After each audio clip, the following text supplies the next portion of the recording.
Now at 5:30, the impact of overturning Roe v. Wade still being felt across Ohio and the country. We believe that all people deserve the right to choose for their own bodies. Tonight, the Supreme Court ruling forcing companies to take a social stance and address concerns over people's privacy.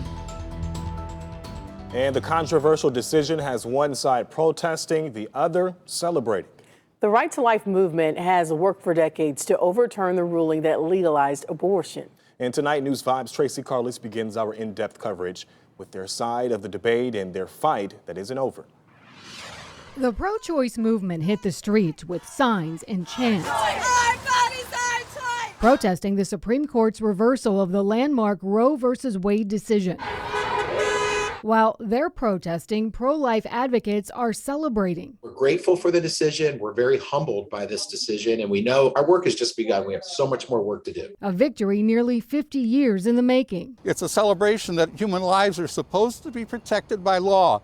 And if that happens, then we should celebrate. And by the way, the celebration goes on for years and years into the future of ensuring that women get the help they need so they don't feel forced into an abortion. Friday's ruling now leaves abortion regulation up to the states.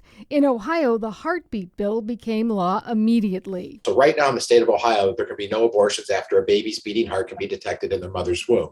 That's a great first start, and that's where we're at today. But Michael Gonadakis, the president of Ohio Right to Life, told me their work is not over. What we're doing right now is we have the Ohio Right to Life legislation in the legislature to end abortion in Ohio.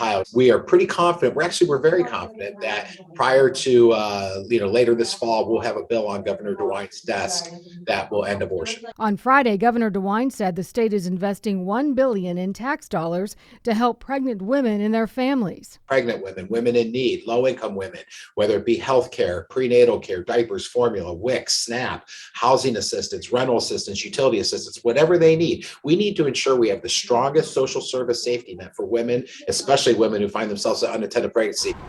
In Cleveland, Tracy Carlis, News 5.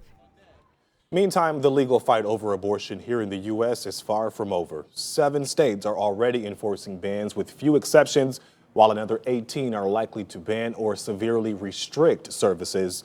Some of those bans are facing court challenges, and Louisiana's, which was a trigger ban that went into effect immediately following the Supreme Court's decision, has already been blocked, meaning abortion care in that state has resumed. We will get care to patients and get patients to care. We have to fight state by state now in order to make sure that people can get that. And now lawmakers in some states are looking at bills that would make it a crime to cross state lines for abortion care. The White House says it would challenge those cases. Others are trying to ban abortion pills. Those are pills that patients get in the mail through telehealth, something the FDA approved last year. And the list of companies offering to help pay for travel expenses if a woman needs to travel out of state for certain medical care continues to grow. It includes companies like Live Nation, JP Morgan, Disney, Starbucks, Dick's, and Kroger, just to name a few.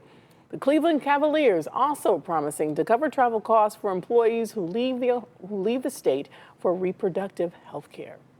Companies behind several apps that women use to track their menstrual cycles are exploring ways to protect users and keep their identities anonymous in the wake of the Supreme Court ruling overturning Roe v. Wade. Now, there are fears that data from those apps could be used by prosecutors in states banning abortions.